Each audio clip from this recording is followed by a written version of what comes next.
let's bow our, you want to stand up? And let's bow our heads and pray. Right after that, you're going to do the pledges, right? Lord God, we thank you for the privilege that we have here in America to go out and vote and to choose our leaders. We thank you, Lord, for each of the candidates who has stepped forward and is willing to go out and sacrifice their time and energy to run for office. And we especially thank you, Lord, for those who are conservative Republicans who share our values and who, especially those who honor you, Lord, and who look to you for advice and counsel.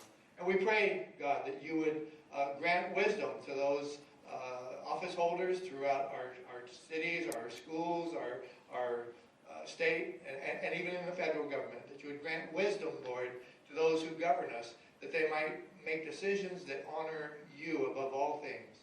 Lord, we pray that you would give success to those candidates who seek after you, and success to those candidates who at least are sympathetic to Christian values, Lord, and who want to make this nation a strong nation and that is a nation of laws. We thank you for this time, and we ask you to bless this meeting in Jesus Christ's holy name. Amen. Amen. All right. Want to share with you, get your phones out if you'd like. We are on social media. We're on Facebook. We have a website that, thanks to Kathy Jaster, she helps us keep that up. And we have, we're on Twitter and we're on Truth Social. We do have an Instagram, but it's not heavily used. But take a picture of that and please join us. We're ever increasing our numbers. We only just started this club last March. And we average what you see here in our meetings, so we're growing quite a bit.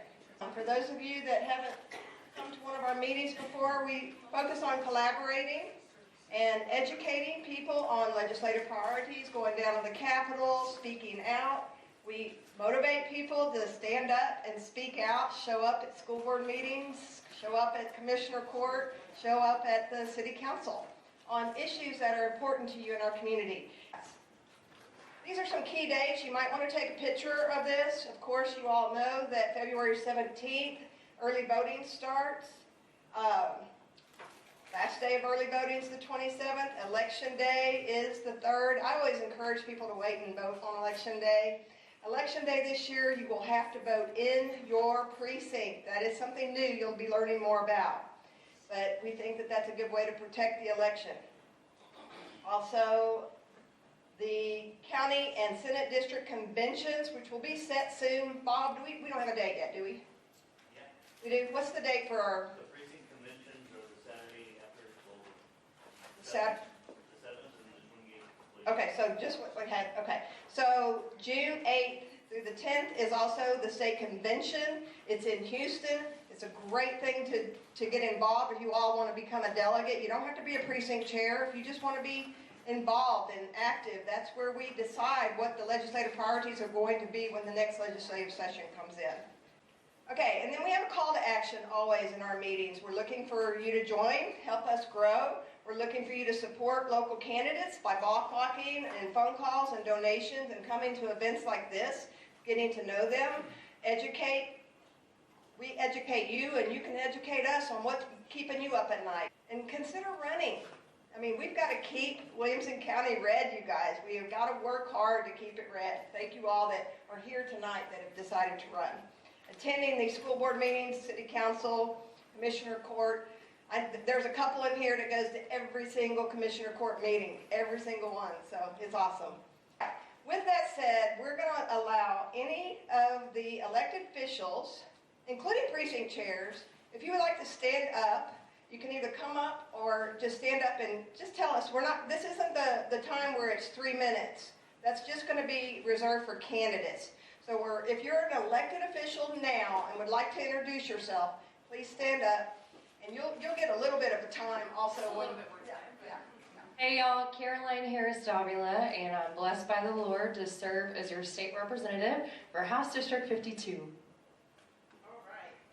Her husband's in the back, who also is chief of staff for our governor, Abbott. Thank you for joining us. Lieutenant Governor Dan Patrick. Lieutenant Governor, I'm sorry. Sorry, Dan Patrick, sorry. All right, precinct chairs, y'all don't have to come up, just stand up and holler out your precinct. John Harwick, 320. Ron McCauley, 346. I'm chairman of Vacation Liberty School. Walt Nunes, precinct 429. And he's also our vice chair of our party. That's 178 Travis County. Terry? Terry Saul, 394. Mike Sanders, I'm chair of precinct 264, and I also sit on the Williamson Central Appraisal District Board of Directors. And I'm Marcia. I'm precinct 340 here in Williamson County, and we got I'm Jennifer. Jennifer Flock White. I'm 488, and I'm part of the recruiting and training committee. I know you said that Deborah Damon was not here, but if you know of anybody who wants to fill one of these positions, we are happy to welcome you. And last but not least, Jill Ferris, precinct 322. so you can see that there is a lot of people. Oh, sorry. Hey, Kate McDonald, precinct 252. New precinct number 250. 250. Okay. I don't say anything. Angela Williams, Justice of the Peace, Precinct 2, Williamson County. Justice of the Peace. Justice of Peace, precinct 4. Thank you. All right, so got a lot of powerful people in here, you guys. This is what this is all about, is getting involved. We want you to bring more people to these meetings so that we can activate them. All right, with that said, I'm going to switch over and let Mary take over for the candidates and perform. All right, so I'm gonna go ahead and tell you how the forum's gonna go. We're gonna start off, if you're a candidate, but you're not in our forum, you're gonna get 3 minutes to introduce yourself. You know, it's your pitch, your speech. This is for those, I know some of you don't have anybody running against you, but you're more than welcome to come up and give your 3 minutes. So. Okay, my name is Catherine Fowler, and I'm a candidate for County Court of Law number 3. I do not have either Republican or the Democratic opposition, so it looks like I will be your next County Court of Law. I'm really excited about this. It's been a long time coming. I've been practicing law for 35 years. I've had a successful practice, and I've raised my 4 kids, finally got the last one off to tech, and so now it's my time to give back to the community. And I'm so excited about it and really looking forward to it. Thank you. Awesome. Lisa?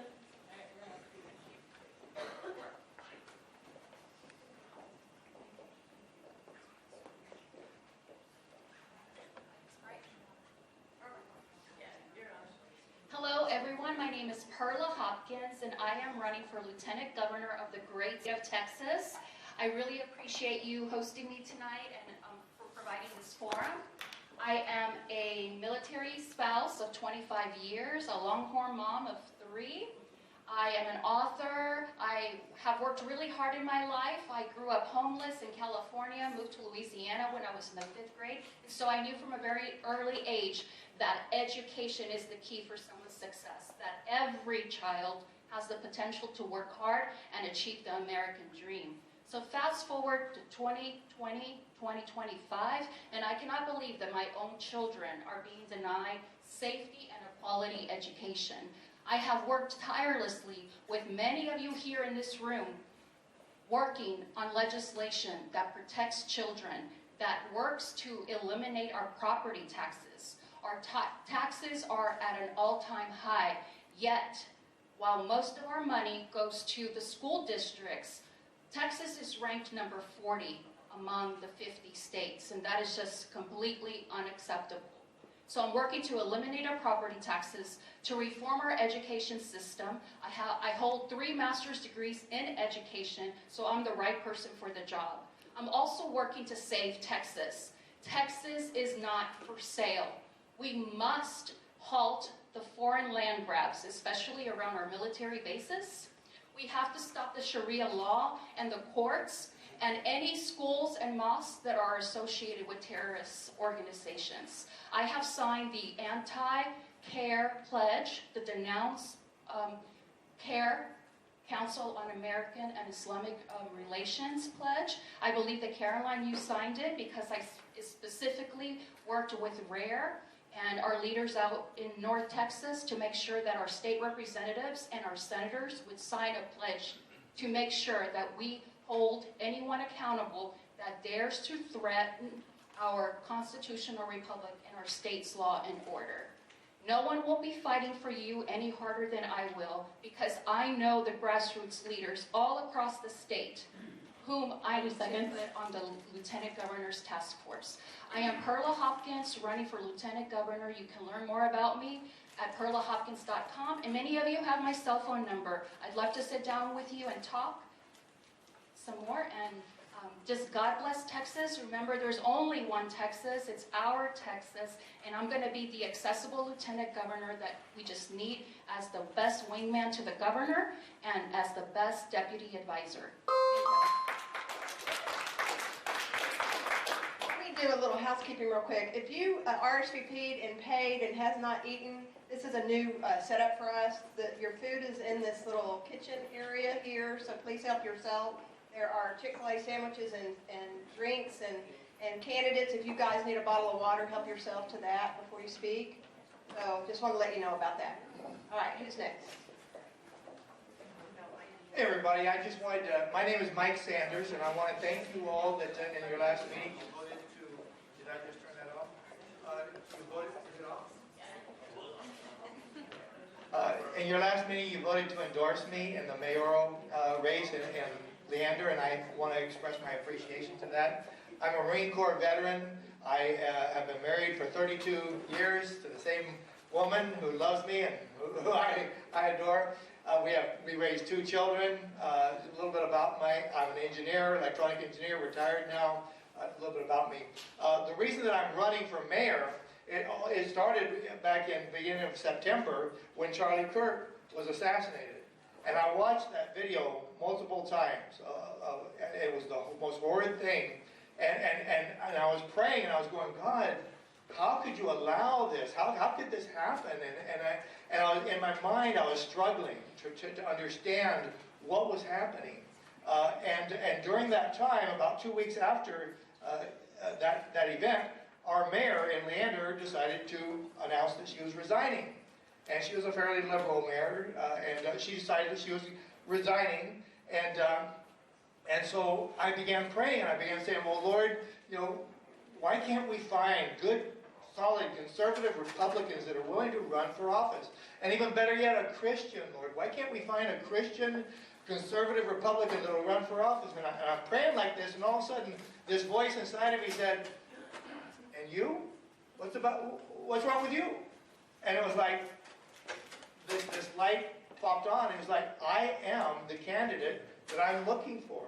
I'm looking for someone to support that's just like me. So why don't I just step up and run? And so that was when I decided to run. I was the first one to file. Later, another Republican filed to run, and a Democrat. So we have a choice now between a conservative Republican, someone who I think would be proud to call herself a moderate Republican, and then we have a Democrat who's been endorsed by the Democrat Party. In Williamson County, we have a Republican organization called the Williamson County Republican Leaders. And it's kind of a liberal-leaning organization. They purged their membership of conservative Republicans.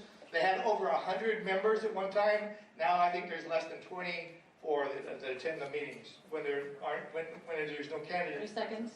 So they endorsed my opponent, who's Catherine Parker. And I'm the conservative Republican choice. I will fight for the citizens of Leander to reduce property taxes, to secure our water. There's a whole lot of things in my campaign, MikeForLeander.com.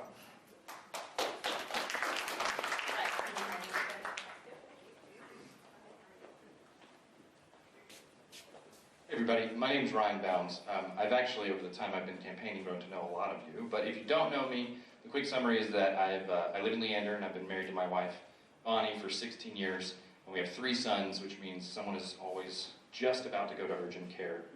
And so I want Williamson County to be a place where I feel good about raising my children. They're 7, 9, and 11.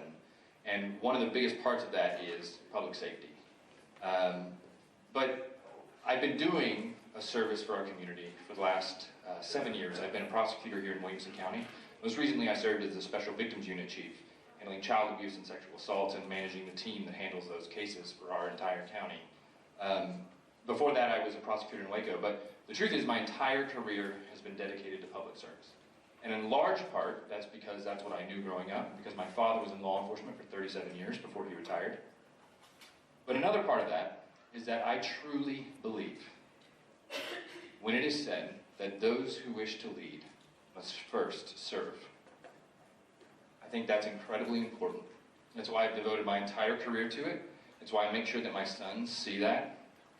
It's why I'm running for judge of the 512th District Court.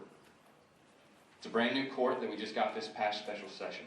And you'd wonder why, if I've already been serving the public as a chief at our district attorney's office, why switch over to a judge? And the truth is, it's a great question. Glad you asked. I prayed about it a lot. I talked to the elders at my church about it. And ultimately, it was actually a sermon I was listening to by Tim Keller, where he talked about how people in positions of authority can drastically shape the lives and the direction and the trajectory of the people they interact with. And I felt a conviction in that moment that the way I was called to serve our county was as a judge. And that is why I decided to throw my hat in the ring. I'm not really a politician. I don't know if you can tell that or not, but I'm not a schmoozer. I don't really enjoy small talk, okay? I'm a public servant. But the truth is, I also know, dealing with it for the last 13 years, how important judges are. How important every decision they make is. How it affects the absolute nth degree, the lives of everyday people in this county. And that's why we have to have the right people doing it for the right reasons. Willing to serve. Not a position of authority, but a position of responsibility. That's why I'm running to be judge at the 512th District Court. You can check me out more at ryanbounds.com. Thank you.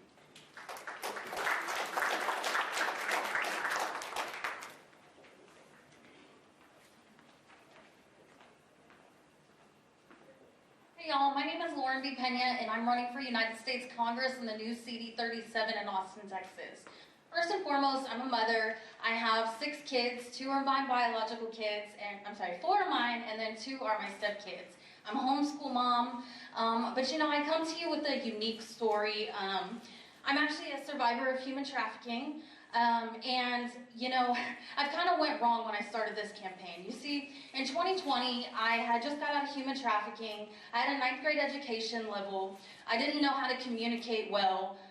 Coming from homelessness and poverty and living on the streets, dealing with gangs in Austin, Texas, I couldn't communicate well. But I fought through. I got my bachelor's of political science, I got my UT paralegal certification, and I founded a nonprofit. Most importantly, by 2023, I realized not only were my civil rights being violated, were my constitutional rights being violated, but everyone in my entire community. I like to call myself a Democrat's worst nightmare because there is not a social democrat program right now that I don't have a federal lawsuit against. If you ask me one of the most important pressing issues we have in our country right now, it is the rise of socialism. And I live in socialism right now. So how did I get to running for Congress? Well, I started reaching out to every single elected official on my federal, state, and local level to try to get assistance with the issues going on in my community. Not one of them cared. Guess what? They're all Democrats. So I forgot to mention, I'm running for CD 37 in Austin, Texas. That is the bluest district in Texas. But something amazing happened. President Trump said, oh, we need to do redistricting. And for me, it wasn't because President Trump said so. It was because I knew that if I got a district that covered the city, that I could go into all of the housing projects there in the city of Austin where everyone's having their civil rights violated and they're afraid to speak, and I could get them to vote for the first time in 40 years. Because I am one of them, and they are afraid to speak, but I will not be silent. As you can imagine, I am facing significant pushback from the establishment. I have people threatening my life. I have people threatening my children's life.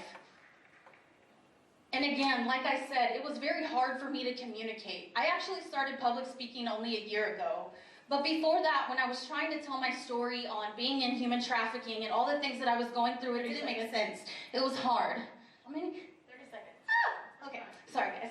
And so now I can tell you, when I get up to Washington, D.C., this is what I'm going to do. I am going to educate congressional Democrats on how this socialism is impacting our family. But I have to tell you, I have broken a record in Austin, Texas. I have outraised every single Republican candidate to ever run in the district already. But that is a big problem. You know why? Because it's only $85,000. That means there has never been a Republican effort in the city of Austin. I'm ready to bring it. I will win this race, and I appreciate you guys so much. I wish I had more time. Thank you.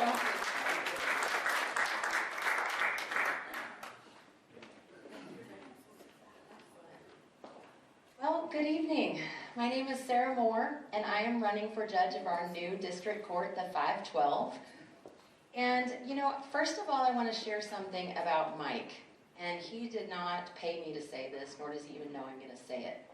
He is running in Leander, and there was a house fire out in Gerald. And I posted about it on social media, and I said, listen, I found out about this family. If anybody wants to help, let me know. He was one of the first people to contact me. He immediately went out and shopped for things that this family needed, and then trusted me to go deliver it to this family. And so he'll never tell you that story, but I just want you to know that this room is full of really good people who do good things that don't always get publicized. And so for this job, I consider this a job interview because I want to earn your vote. And I work as a prosecutor in the district attorney's office, and right now I am fully 100% exhausted because I am in the middle of a murder sentencing hearing that's going to go for a full 3 days. I was in the office till 11 p.m., then I was back in this morning at 7, and this family deserves the justice and they deserve the best version of me that I can give them. But that means that right now, I don't really know what to say because my brain is completely tired. But I will tell you this, I'm a lifelong conservative. I grew up in San Antonio. I have 4 children, ages 25 down to 12. I've been a trial attorney, just like I'm doing right now, for 17 years. Most of that has been as a prosecutor. I am board certified in criminal law. I have earned the Texas Lone Star Prosecutor Award, which is given to one prosecutor out of over 7,000 in the state of Texas every year. And so I was very honored by that. But that's a testament to how hard that I work for the communities that I live in. So my name is Sarah Moore. I'm running for judge of the 512th District Court. I did put some information in the back. My website is moreforwilco.com. Thank you so much.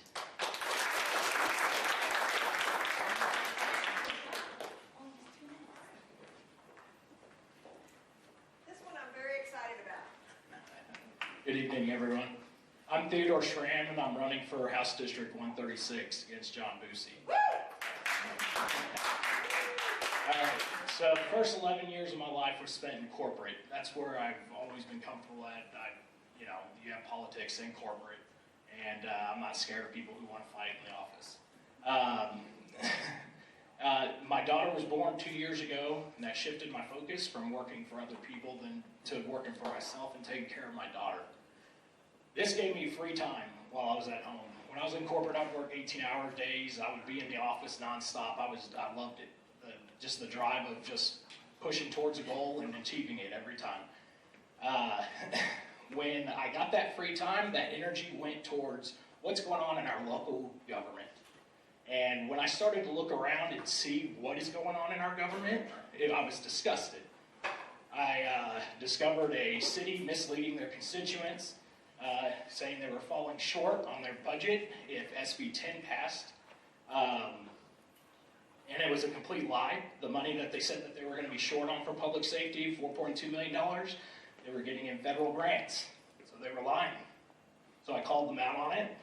They told me they didn't want to hear from me, told me to shut up, go away. That's disgusting. So moving forward, then I get involved with Prop Q, and I get to see how Austin runs. That was even worse. They said that we were funded by dark money and that Abbott and Trump were funding us. I would have loved to know Trump. But to see how far they were willing to go to lie and to brainwash people into believing that Prop Q was good for the city of Austin, which was the complete opposite. I linked city council members to their nonprofits that were funding the smear campaigns on the campaign that was fighting Prop Q. These things all led up to my final decision of running for office, okay? My job when I was in corporate was looking at things, assessing, cutting the fat, and improving productivity, and improving the overall morale. I was recognized by my company nationwide. Every company I served, I was recognized by them on the job that I did and the numbers that I improved. with that said, looking at these things, seeing what they're doing, I see a speech by Boosie. 30 seconds. Who's over my district. He's defending Round Rock ISD and saying that they are good people, that they are not misleading the public, and it was a complete lie. He was completely quiet during Prop Q. He was completely quiet during Round Rock ISD's debacle with the PTA president wearing the Antifa of the Month shirt to their meeting. It's disgraceful. I'm Theodore Schramm, and I'm running for 136. Vote for me. Thank you. Thank you for running. Okie doke. So now we're going to shift gears. Again, get you a drink. There's a few extra meals in there, so if you guys are hungry, go grab you a sandwich. We always let the RSVPers get theirs first, but feel free. So now we're going to shift gears to SD5. All right, so we're going to shift to Senate District 5. I'm going to read the forum instructions. Hopefully everybody, all the candidates got this. I'm only going to read this once, so if you're a candidate and you're in the forum and you haven't read these, hopefully you'll listen. But this is going to be the forum structure for each race. We're going to have opening statements, so each participating candidate will now get 3 minutes to deliver an opening statement. The speaking order is just determined by alphabetic order and will rotate per question. You guys can keep me honest on that. The question period will have a combination of prepared questions and then the audience submitted questions. The way we're going to do audience submitted is there are cards back there. You can write down your question. There's index cards, Jennifer's holding them up. You can write them down while they're talking and then you can submit them. We may take them straight from the audience, but we'd like to vet them a little bit and kind of combine questions if there's similar questions. Then each candidate is going to receive 2 minutes to respond to each question. Responses will rotate in the order to ensure equal time. There's going to be no rebuttals or direct responses to other candidates' answers are allowed during this section. Candidates may address contrasting views in their closing remarks, so I recommend that if somebody says something that you use your closing time. I may ask follow-up questions for clarification. But there will be candidates then will get the same amount of time as always. Closing remarks, each candidate will receive 3 minutes for closing remarks. So you guys are getting a good amount of time. That's 6 minutes if you've added it up for you kind of to free talk. You're going to get the speaking order will be in the reverse. So if you went last in opening, you're going to get to go first in closing remarks. So timekeeping fairness, we're going to set strict limits. Will be enforced using visible timers and verbal warnings.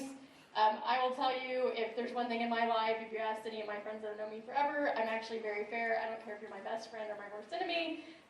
This candidate forum will be very fair. There's not going to be any kind of maneuvering of time for speakers. And again, the speaking order will reverse. Every candidate will receive identical time for each segment. If you feel like you've been cheated of time, please address it right then and we'll take care of it. If a candidate exceeds their time, I will interrupt you. I'll take away the microphone. I do ask you, I do understand if you've got like 2 seconds just to finish up your thought, we appreciate that. But wrap it up or I will ask to take the mic to make this very fair. Additional notes, as always, we do encourage candidates to bring your literature, to leave it back there. So before you leave, you can leave it if you want and we'll bring it to the next meeting. So if you've left your material back there, we'll set it out until the election happens. I do ask that if you're a candidate, as always, let's not say super disparaging things against our, our fellow candidates. You're able to talk about their record, of course, or maybe ways they voted, but I would ask you not to, don't keep it negative. If you're going super negative and saying super disparaging things, we'd ask you not to do that. So, all right. So yeah, you kind of get the first. So, and we won't read those again. So, I'm going to actually bring a chair up here so you can sit down or you can stand up. And I apologize. I didn't realize there's a third candidate in this race. I just was told that tonight. So it's my fault, and I will reach out to that candidate and let them know that we did this. And I apologize. His name's Larry Nance. He's a nice guy. I just want to be fair and transparent. He's a good guy. Also running against the incumbent. He's not on Liberty. Okay. Yeah, that is, there's a lot of lists. I don't know how I missed that on the Secretary of State website. So, yeah. So we have Apollo here, and so of course there's not going to be back and forth. So I'm just going to ask you some prepared questions. Dr. Schwartner did say that he wasn't able to make it and send his apologies that he couldn't come. So you can stand or sit. I'm going to give you a microphone, and you can All right. stand or sit. So. All right, let's get the timer up, and you'll get your 3 minutes of opening remarks. Yeah, if you want to. Perfect. It's a lot of juggling. Give her just 1 second. No worries. Again, I'm very fair. I'm not competing. I've been a candidate. So it's all good. All right, it's 3 minutes. All right, you're good. All right, I think I know most of y'all. For those of y'all that I haven't had the privilege to meet, my name's Apollo Hernandez, and I'm running for Texas State Senate District 5. And before I go into this, I actually want to give a round of applause to they got the hardest name, the Capital Area Conservative Republican Club. I've been going to a lot of different areas, and they got the most interesting name, so I want to give them a quick round of applause. It takes a lot of time and effort to put things like this together and organize them. So it's great that they're doing that for candidates, especially grassroots candidates like myself. Again, Apollo Hernandez. Texas families are being crushed. We all are. With all these crazy property taxes that keep going up and show no signs of slowing down, are hurting families. Schools don't have the funding to keep solid teachers. They are doing their best to teach kids, but schools can't afford to keep them, so they're moving on to different careers and jobs where they're able to have a better life for themselves, or make a better life for themselves and their families. And law enforcement agencies across the state are struggling. They don't get the funding, they don't get the money to actually train their officers, and we need to do as much as we can to make sure that all those officers have a chance to go home every day. My father was a police officer for over 40 years. He still is now. He retired from the police department and now works for the county sheriff's office in Valverde County, where I grew up, which is a border town, so I know the struggle of everything that's going on at the border. We just need trusted leadership that's actually accountable and present amongst the people, not career politicians that have gotten comfortable and you don't see anymore. For those of you guys that do know me, you probably know that I'm a super proud Marine Corps veteran. One thing you might not know, though, is I'm a multi-tour combat veteran. And when I say combat veteran, I didn't just deploy to a combat zone. I was kicking in doors and getting into gunfights, pulling triggers and slaying dragons. Also, and one thing about that, it's just such a small percentage of people that actually do that and fight. And then with that, I was able to earn my way into one of the most elite units in the United States military. I became a reconnaissance Marine. Everybody knows about Navy SEALs, Green Berets, the Ranger Regiment. Very few people know about Marine Recon. We're like the Navy SEALs of the Marine Corps. And just to get into one of those units, they're super difficult. 15 seconds. It's very tough, and I didn't get to talk about policy stuff because this is only a minute, I think. But yeah, my name's Apollo Hernandez, and I'd be honored to earn your vote. I want Texas to be the best place to work, best place to live, and best place to raise a family. Awesome, thank you. All right, so now you're going to get 2 minutes, and we've got 2 prepared questions for each race, and then we'll take a couple of audience questions. So audience, while he's, I don't think we have any questions for you yet, so you can go back there and get a sheet and write down a question, or we'll just take them from the audience, or I'll just make them up. Okay, cool, let's do it. All right, these are long questions. We packed a lot into each, so you can kind of pick how you want to answer. What does being a true conservative mean to you, and how would you uphold Texas's Christian founding principles, including the sanctity of life, the reality of 2 genders, and strong protections for children from predators and indoctrination, while firmly opposing any compromises with conflicting values or influences, such as Sharia law, that you see as contrary to our Constitution, laws, and way of life? Good. All right. That's a very deep question. I've actually spent time overseas fighting people that are extremists and believe in Sharia law. I was actually, one thing I didn't mention is I was blown up on 2 separate occasions in Iraq. When I was at At that time, I might have been 18, might have turned 19 at the time, but still, I was a kid going to war for this country. I completely changed my plans to answer our nation's call because there was an institution that created extremists. And we shouldn't have that in America. We're a nation of laws. We already have an established, judicial order that needs to be maintained. Don't get me wrong, I am not anti-Muslim. Actually, when I got out of the military, I thought I was going back in. I studied Middle Eastern studies. I kind of speak so broken Arabic. I think it's a great culture, the Islam culture, the Muslim culture, but Sharia law is just too much. We already have our own laws that are codified. Again, I think that they should be able to come and practice their religion. I think freedom of religion is important, but we've already established our laws, and that's what takes precedent. When it comes to the gender ideology, it's pretty common sense, guys. I think we all kind of know if you're a boy, you're a boy, you're a girl, you're a girl. Don't get me wrong, there's probably a few oddballs, or not oddballs, but people that, are, I guess, multi-gender, whatever. But it's probably such a small amount that we shouldn't bend or change the ways that we do things, to satisfy the few, or to take care of the loud few. I have a 4-year-old daughter. I don't want her going into a boy's bathroom or a girl's bathroom and having a boy go in there with her, especially if I'm not around. It shouldn't even be an issue. I want my daughter to do sports. I want her to do things, and I don't want her to compete against men or boys because it's not fair. We're built differently, and I think that's just the way God intended it to be. It's just that we're different, and that's just a fact. Thank you. All right, question number 2. All right, Marsha's gonna get the timer. How would you ensure that hardworking Texas taxpayers keep more of their hard-earned money for their own family's needs, rather than having it redirected to government to provide health care, housing, or benefits for illegal immigrants or criminals? And what concrete steps would you take to safeguard private property rights, such as eliminating or capping home property taxes at the purchase value? One of the biggest things the few things that I want to do in the Texas Senate are make Texas safe, strong, and affordable.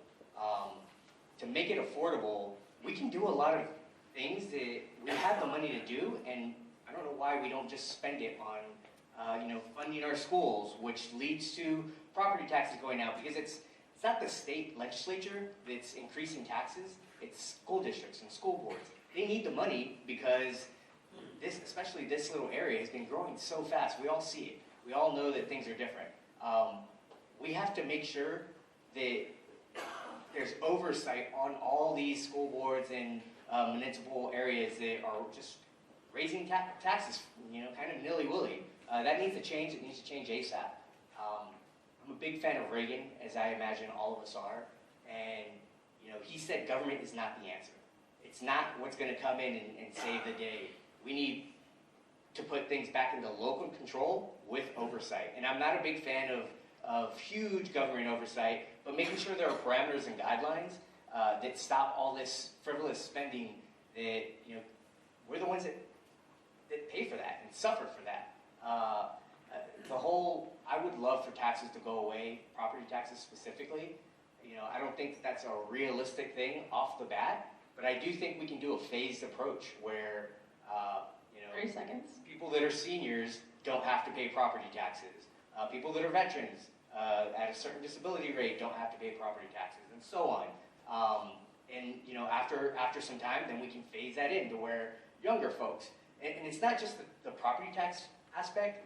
We have to make homes more affordable. There are a lot of young families that can't afford to buy a home, and that needs to change. I see some of my neighbors that have a bunch of grown adults living in their homes, and although that's fine, we have to make it to where kids can afford a home and have a future and raise a family in Texas.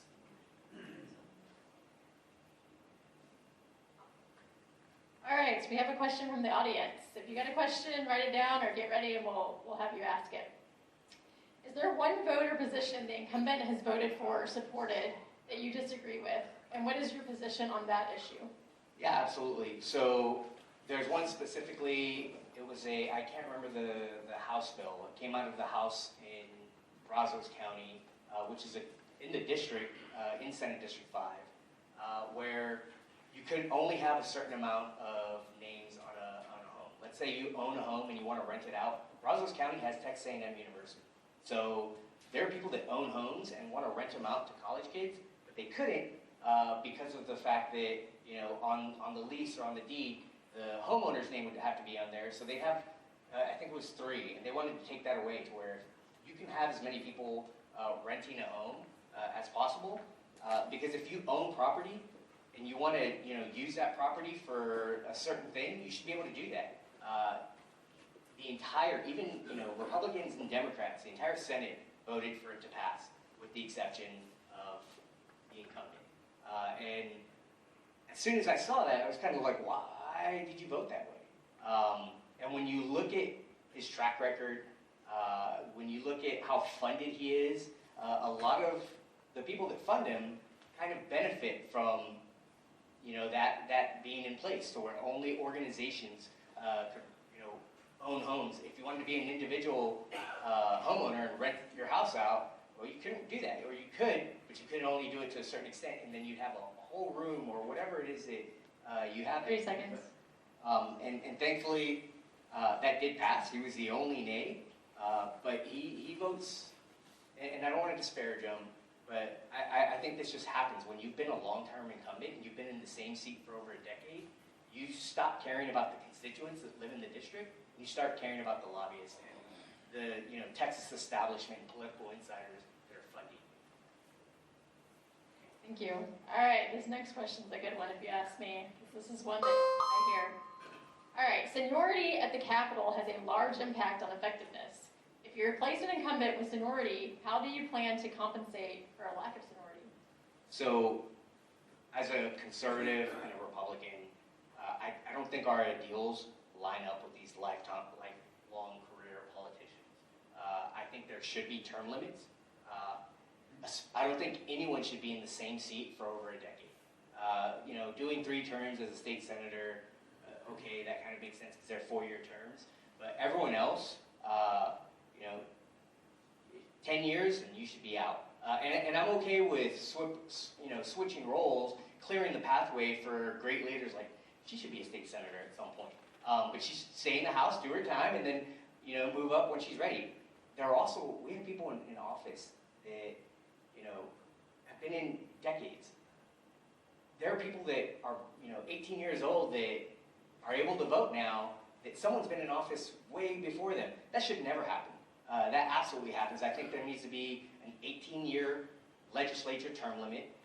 Now, you can bounce around between houses. You shouldn't be in the same seat for over a decade. And I think that's just the way that our conservative ideals align, because then you're keeping a free, a flood of new people and fresh blood into the community and switching out leaders.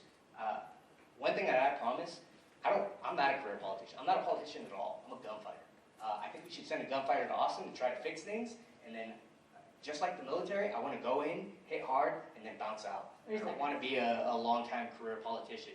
And they always say, you can just vote people out. You don't need term limits. The issue is there's an establishment. There's all this money and dark money that's behind the scenes that, my incumbent opponent isn't been primaried in almost a decade. And I think a big reason for that is people see, these large dollar amounts, and they're like, well, I'm not going to even bother with that. I'm not afraid to do hard things. I've done a lot of hard things in my life, and I want to continue to do that in Austin. Thank you. All right, so now you get 3 minutes to wrap up and give your closing remarks. All right, Marcia. Change the time. All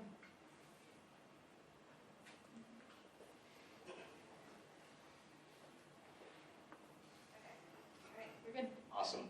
Look, I want to make Texas safe, strong, and affordable. I think we can make Texas safe by helping fund our law enforcement agencies. I also, everybody knows about October 7th, that big attack that happened in Israel. If something like that happened in Texas today, we don't have the infrastructure or the officers to respond to that.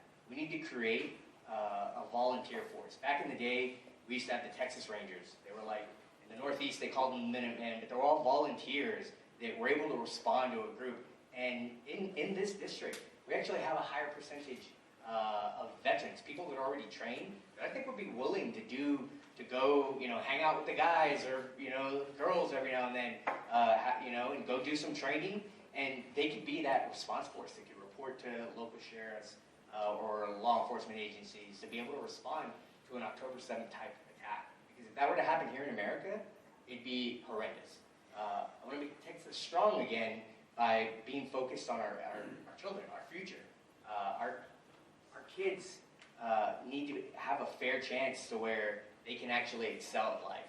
I think we've made a lot of right steps. I think the voucher program was a good step, but we also need to fund our schools. We're one of the only states in the nation that does funding based off of attendance. Other states, they do enrollment-based attendance. We should change that. My wife is a teacher for 13 years. Even she says it. A lot of teachers, what we learn or what they learn is, the wrong way. That the Texas education system has been bought by lobbyists. So these lobbyists have tricked Texas into thinking there's only one way to teach kids how to read. So now kids are graduating high school, they don't know how to read, they don't know phonics. And then when you look at prison statistics, the literacy rates are extremely low. We need to fix that, and it starts with brilliance and basics, focusing on reading, writing, math, science, and not politics, but government. Having some civics, so we can have. I remember being a kid and being super patriotic and loving Texas. I don't think we have that anymore. At least it doesn't seem like it. We need to fix that. Now, making Texas affordable. I think there's some easy things that we can do. 30 seconds. By putting caps on what local, government can do. They raise taxes. Luckily, there was a bill passed where now it actually says this raises your tax, or this is a tax increase. The thing is, though, you look at those props, and they're built by lobbyists. They look great. It's like, of course, I'm gonna vote for this. I like kids. I have one or two, so I want this passed. But what they don't see is the details, and the devil's in the details. So I want to help make Texas safe, strong, and affordable. I appreciate your all's support. Again, my name's Apollo Hernandez. You can find me on apollo4texas.com or Facebook. I'll find you there. Thank you. Give a round of applause. It takes a lot of courage to come and do these forums, so we appreciate it, and time. All right, I'm going to have the HD 52 candidates come up. I will set out chairs. You guys are more than welcome to stand. You can sit while your opponent's talking, however you guys want to do it.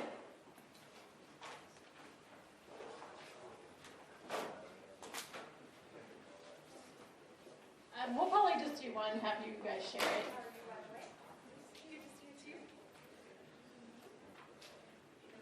No, we gotta change the PowerPoint.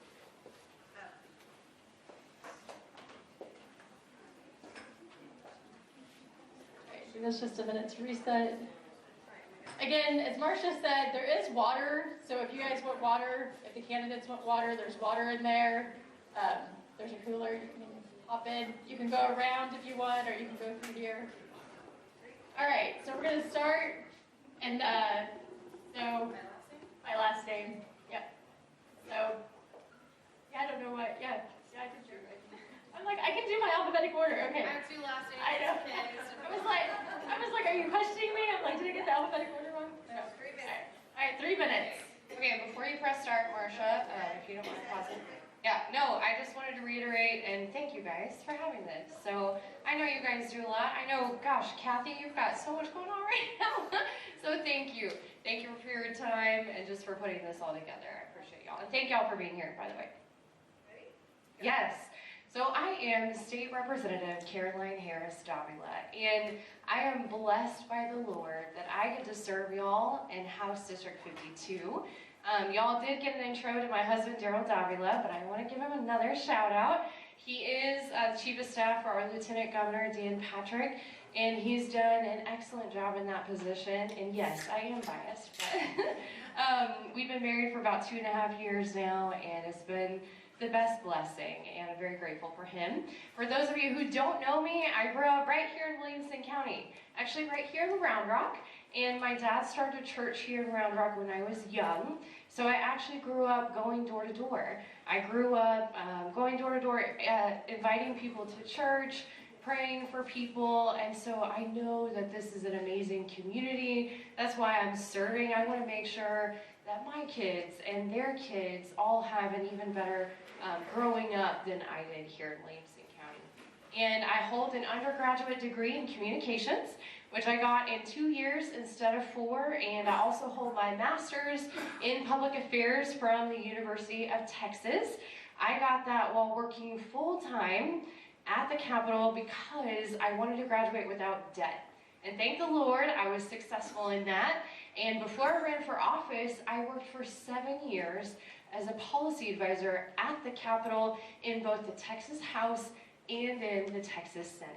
And then my first session as a legislator, and for those of you who don't know, when I first got elected, I was the youngest Republican woman ever elected to the Texas House of Representatives in Texas history.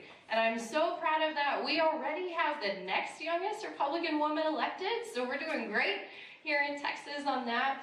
And I also was so honored. I was voted Freshman of the Year, my first session by all of my Republican colleagues in the Texas House for the work that I got done. And this past session, we got so much more done that I am so proud to tell you that I have been endorsed by Governor Greg Abbott, Senator Ted Cruz, and our very own president, President Donald J. Trump. They know that I am a lifelong conservative Republican, and that's why they're supporting me. And so tonight, I am asking all of you to join them in supporting me. And I can't tell you how much I appreciate being here tonight with all of you. God bless you, and God bless Texas. Thank you.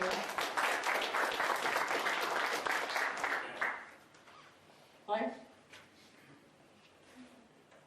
Good evening, everyone. My name is Blair Pena, and I'm running for the Texas House. It seems like this is a busy time of year. Everybody's running around. Personally, I was in a trial yesterday and today, and I came straight from my son's basketball game to join you all today. I am running for House District 52, and just by way of background, I am a mother of 2 boys. One's 10 and the other one is 13. I'm a small business owner, and I have been practicing law for the past 20 years. One of the things I'm proud of is I'm board certified in civil appeals, which means out of the 90,000 plus lawyers that are in the state of Texas, there's only about 400 that have the same special certification I do. And what does that mean? It means that I know how to read the laws, I know how to interpret them, and for the last 20 years I've been fighting for my clients in the courtroom based on laws that are affecting their daily lives. They're either affecting their families or they're affecting their businesses. And as a conservative Republican, I'm in favor of limited government and having the government get out of the way of small businesses and big businesses so they can do what they do best. As a small business owner, I understand what overregulation, rising cost, and uncertainty does to families and employees. I also know how poorly written laws can really affect all of us. As a parent, I'm deeply invested in protecting parental rights and public safety and the future that we're leaving our children. I was born in Austin. I can tell y'all I got out of there just as fast as I could, though, and I've been here in Williamson County since 2005. Let me see. I've been married for 18 years. My husband is here with me today, and he's been a great support along the way.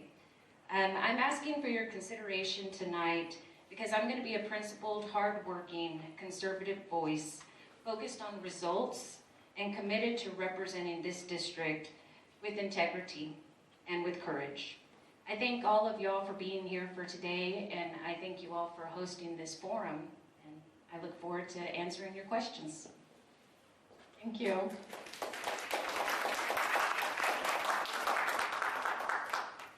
right, so actually Blair will start with the questions since she got to introduce yourself first. with this question. So the first question is, amid widespread concerns about fraud in elections, voter machine manipulation, foreign interference, and potential misconduct in past COVID policies, such as election medical fraud or forced vaccinations, how would you strengthen election security in Texas, prevent the Secretary of State from waiving laws, ensure full accountability for proven wrongdoing, and support closing Texas primaries to allow only registered Republicans to participate and protect the party from outside influence? These are really long questions, but they're great questions. They are.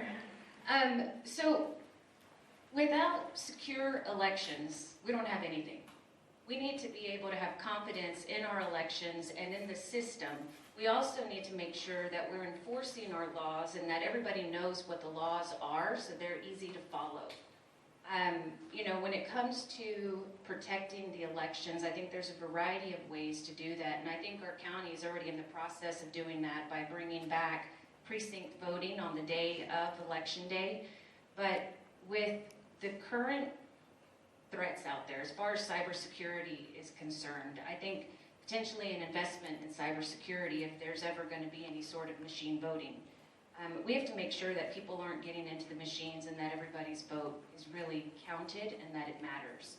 And so I think making sure they're secure, making sure everybody understands the laws, and then holding people accountable if they fail to comply with those laws is how we make sure we protect our elections.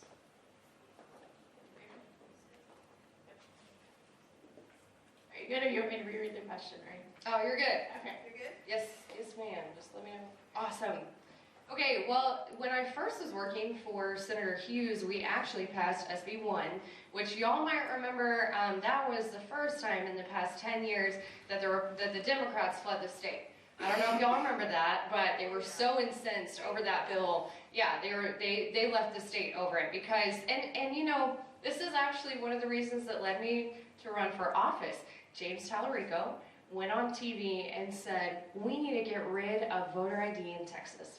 And I was sitting in Senator Hughes' office and I heard that and I immediately went and talked to everybody I knew and said, who is running against this guy? You know, we've got to get him out. I can't believe he said that. You know, of course we know, you know, we have to keep voter ID. We have to strengthen it here in Texas. And that's when people turned around and said, you know what, no one's going to do it. You should do it.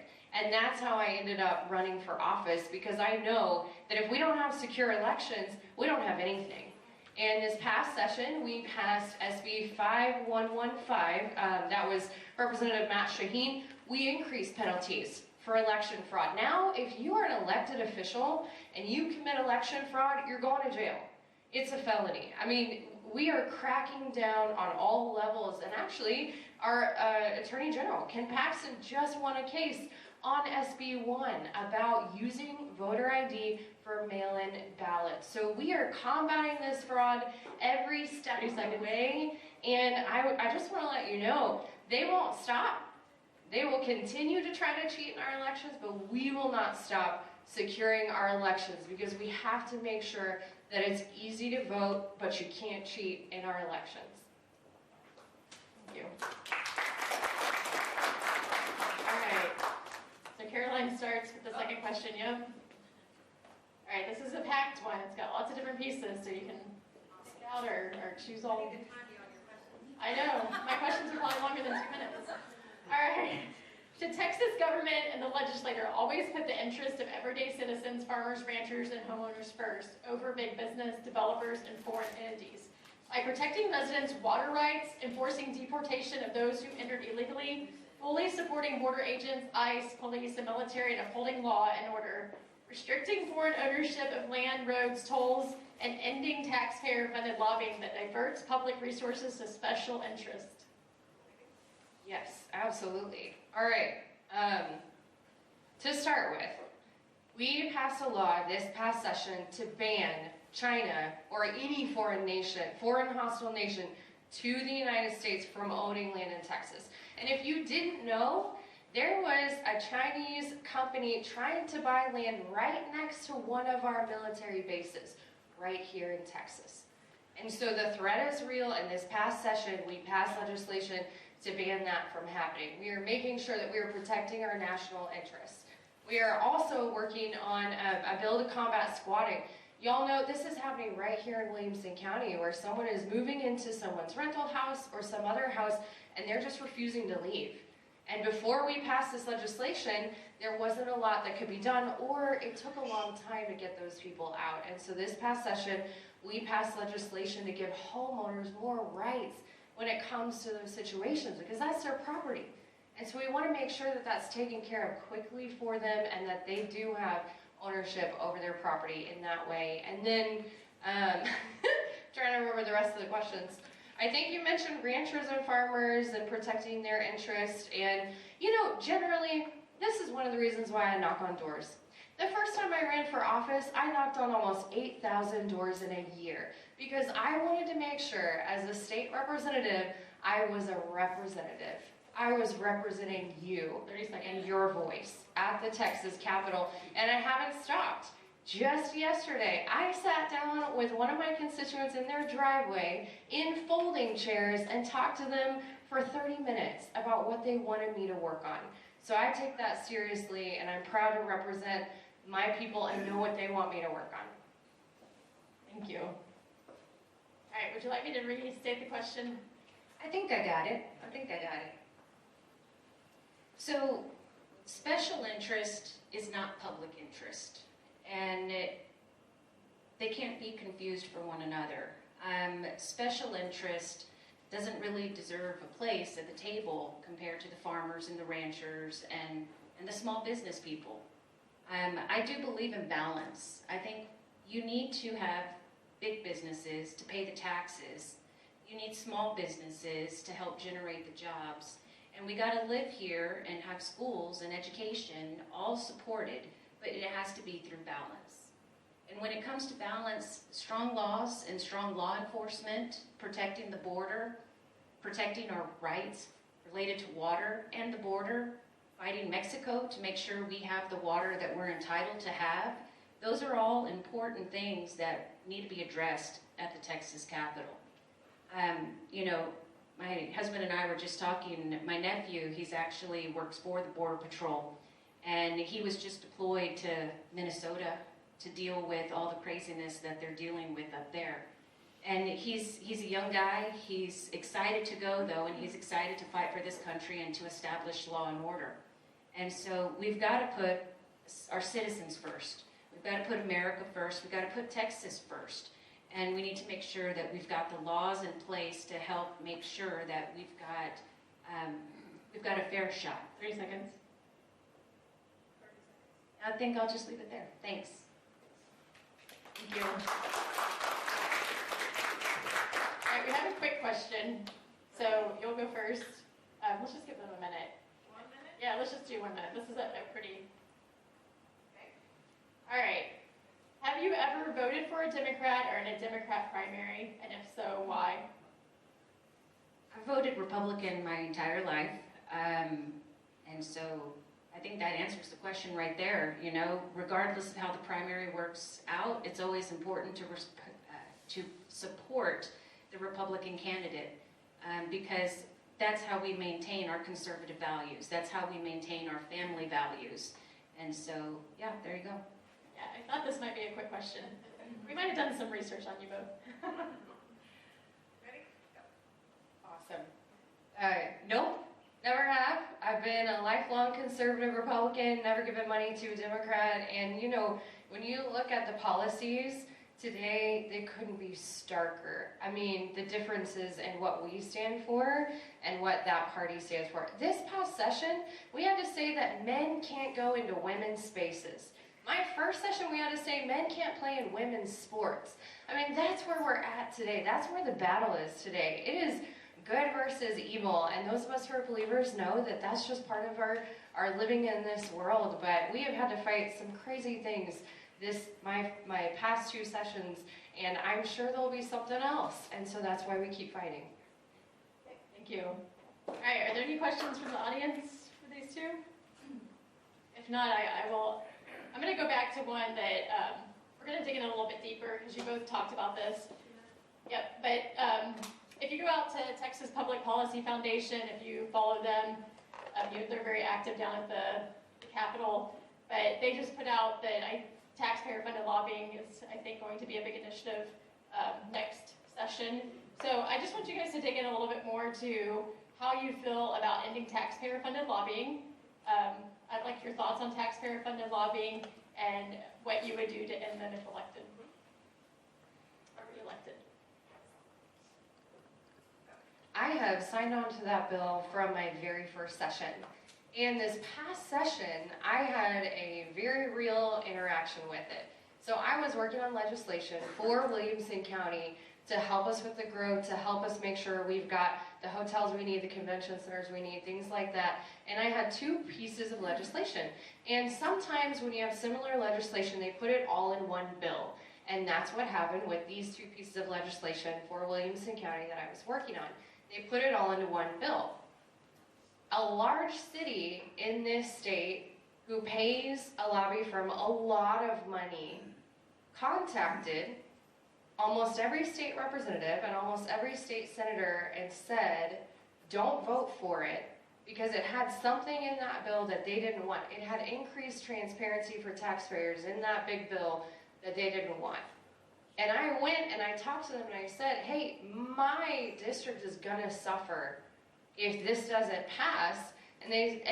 But that large city in Texas, that was who they were representing.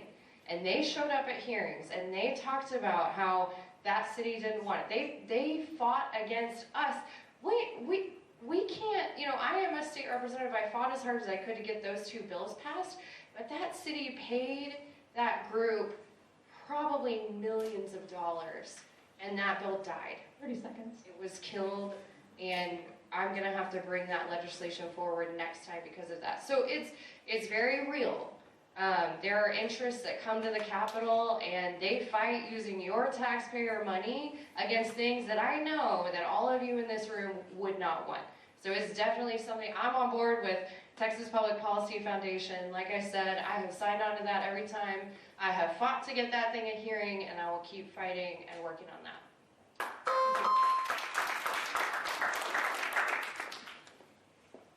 So when we're dealing with government, there needs to be transparency. I've actually sued governments before when they do business behind closed doors, and I've prevailed because they work for us, and I want to work for y'all, and we have a right to know what they're doing. And so transparency is one of the most important things to our freedom and to one of, our Constitution is also. I mentioned earlier, special interest is not public interest. And I think lobbying comes from all forms and fashions, not just taxpayer lobbying. We have all kinds of special interests that are out there that are working against us. And so when it comes to looking at the lobbyist, I think you have to look at it at a much larger scale, because we need to know what the people want. We need to be working with local governments and not necessarily just listening to who has the most money in the room. So I think transparency is of utmost importance, and talking to all the lobbyists, not just taxpayer-funded lobbyists, is going to be important. Thank you. Thank you. All right, any additional questions? Yep. All right, who must raise his hand first? Let's go to the middle. Well, we'll go to both of them. Oh. I think you start, okay. Really had it geared more towards you, but let me see if I can love it. What I was going to ask you is, out of all the legislation that you've passed since you've been elected, which one has been the most meaningful to you and why?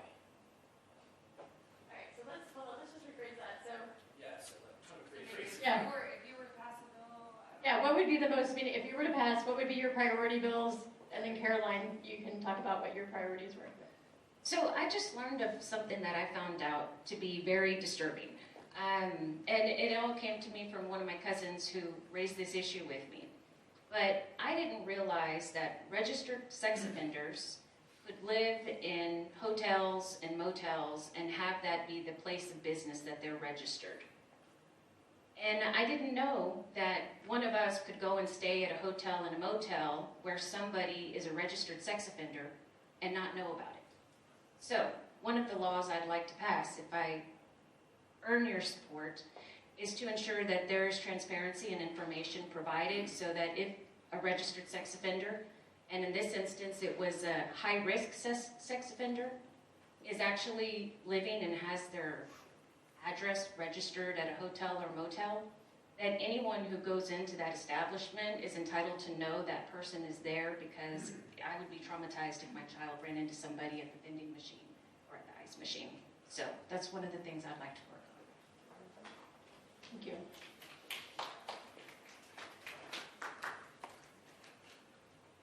Okay, my first session, the bill that I passed that actually was the reason that a lot of members told me they voted for me for Freshman of the Year, was a bill that says before you pay your medical bills, they have to give you an itemized statement. They gotta give you a receipt. It's gotta have the billing codes on it, a plain language description on it, and the prices on it. And it's kind of crazy, and I've got to give a shout out to Angela Williams right here for working on, she works on a lot of these cases where a hospital will sue a patient over an unpaid bill, and before this law, they weren't getting access to an itemized statement. And so they'd go to court, and it was very difficult for them, and now, before you pay your medical bills, they have to give you that, so you have transparency, because I don't know if you knew this, 80% of medical bills have errors. And when I was working on this legislation, I got fought by some pretty large organizations. I had members of my own party tell me, you know what, Caroline, for a freshman, you're probably going to take I don't know, 3 or 4 sessions to get this done. There's no way you're going to get this done in your first session.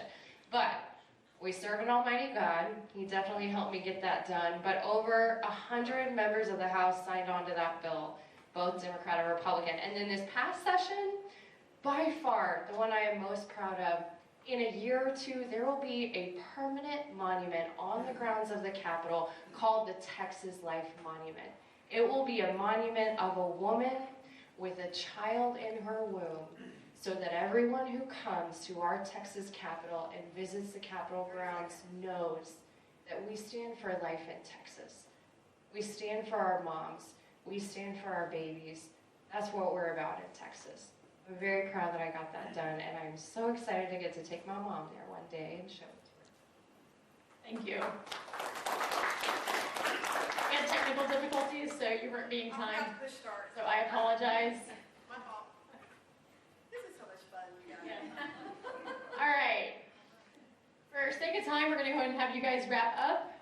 So Blair, you'll go first, and you have 3 minutes, and we'll make sure Marcia gets that changed over. Give her just a second. You good? All right, you're good. Thank you again for inviting me to participate in this forum, and Caroline, thank you for being my opponent. I am excited to be running, and really I'm running to give the voters a choice. I come from a working background. I've started working when I was 8 years old in a restaurant, and I've done everything you could possibly do. I've worked in manufacturing.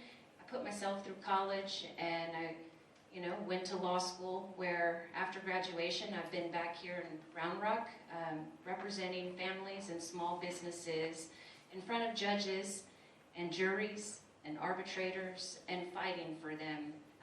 That's what I do. I'm a fighter and I'm a hard worker. And I am working hard, I hope, to earn your support. I know I'm new to this political race, but I have been involved with the Williamson County Republican Party for some time. I met Mary Ann back when I was the PAC treasurer for the Williamson County Republican Women. I'm really running to help make this state and keep this state one of the best places to live. I am a proud Texas woman. I was born here, and I take pride in raising my 2 boys here. And I think actually Texas has done a lot of phenomenal things. I think Round Rock and Williamson County have done a lot of phenomenal things.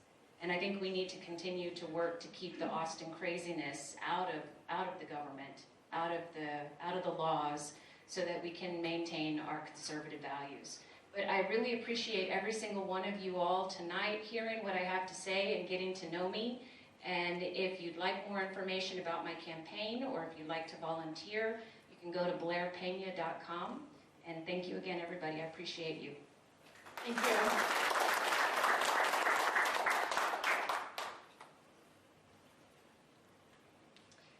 Thank y'all so much for giving me the opportunity of representing you in the Texas House.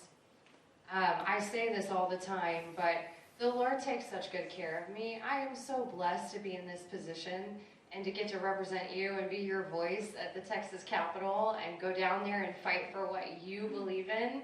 And I know that because of my record, that's why I have the support of people like Governor Abbott and Senator Ted Cruz and President Trump. They know that I will always fight for border security. They know I will always fight to protect our kids. They know I will always fight to lower all taxes, property taxes included. They know because they've seen my record. Again, they know that I'm a lifelong conservative Republican who works hard, who gets things done. And tonight, I'm asking for your vote so that I can continue to represent you in the Texas House and to continue to fight for what you believe in and what you care about and our conservative Texas values. So thank you, and again, God bless y'all, and God bless Texas. Thank you.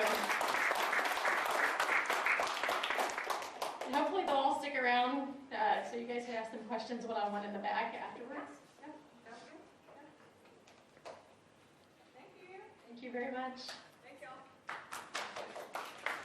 All right, we're going to move on to Williamson County Precinct 2 Commissioner. So we will add another seat.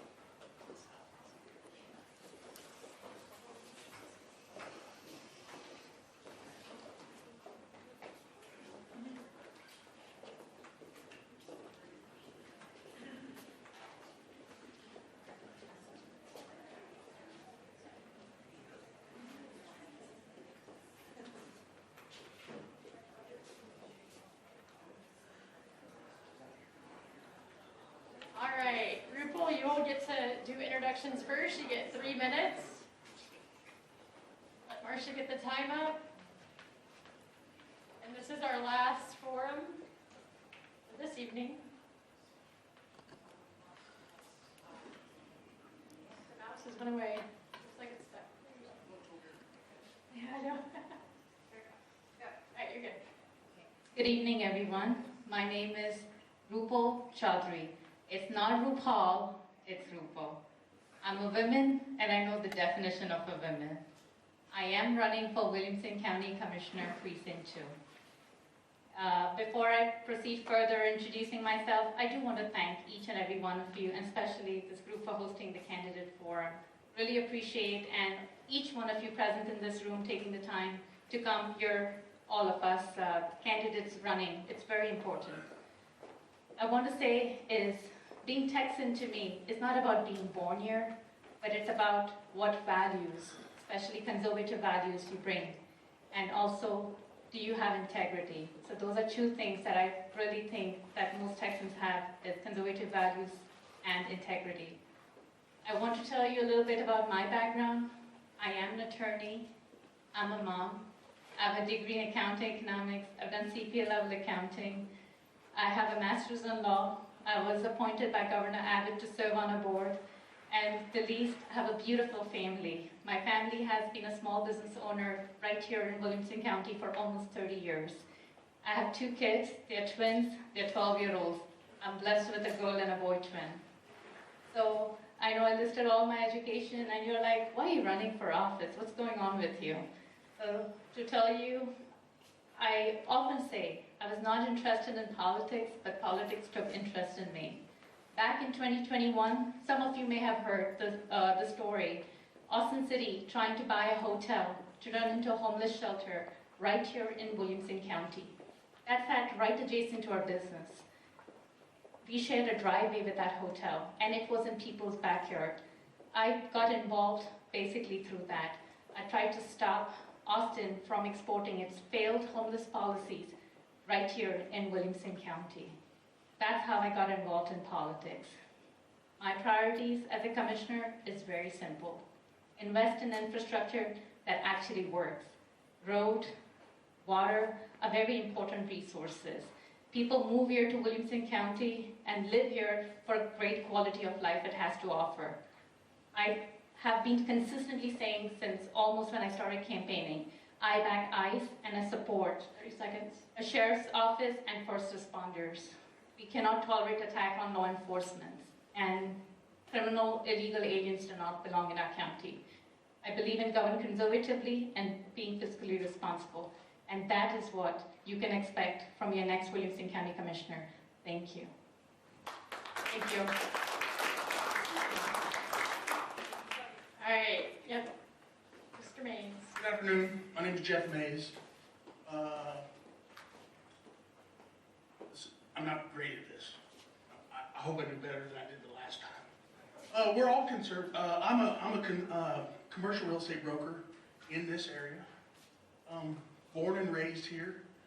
To conservative parents, lifelong Republicans. We all probably support law enforcement. David, I was going to get to it eventually. Thank you for your service. We're all conservative Republicans. So what sets us apart?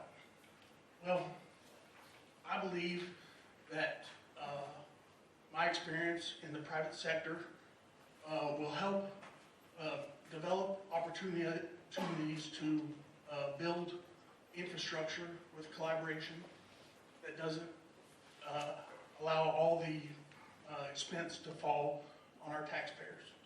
I believe my experience in development will help us to secure a Texas water future here in Central Texas. So for those reasons, that's why I'm here. Thank you. Thank you.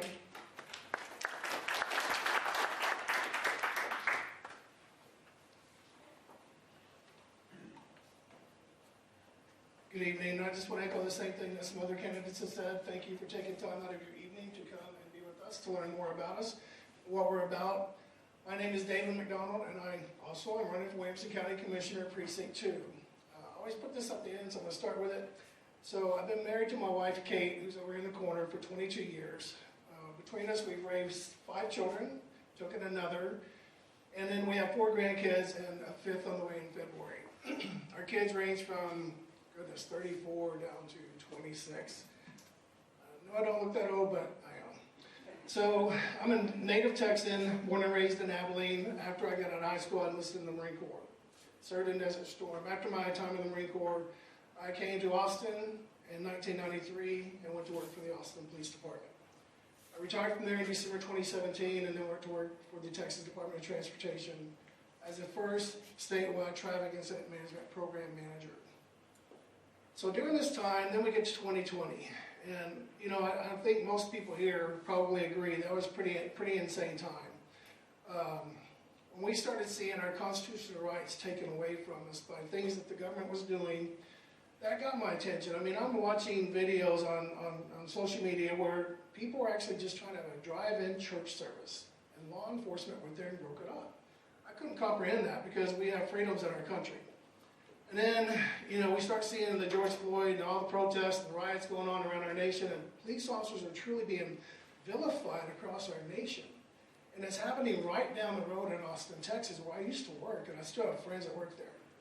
So I started asking God, what do I do? How do I get involved? Because I had a passion about making sure we're doing what's right, protecting our liberties, our constitutional freedoms. And he started opening the door for me to run for city council. And it was a long process, and I actually had never considered running for office. I didn't want to do it. Matter of fact, I probably didn't trust most people that ran for office or got elected because I didn't feel like they were always representing us. So I ran for office, and I was very fortunate to get elected by our citizens of Leander. And I've had the honor to serve them, been elected now twice. So fast forward to 2025. I got a call back in March, and I was asked to support an agenda item on our agenda to approve a traffic and revenue study for Ronald Reagan, and I was not for that. I actually asked my constituents, and we were in agreement, nobody wanted toll roads on Ronald Reagan. Well, fast forward to April 15th, 2025, I went before the Commissioner's Court, and even though people overwhelmingly said we don't want this, they approved it. At that point, I did not feel like we were any longer a government of the people, by the people, for the people, and so that was a catalyst that put me over the top to run for County Commissioner for Precinct 2. So thank you. Thank you.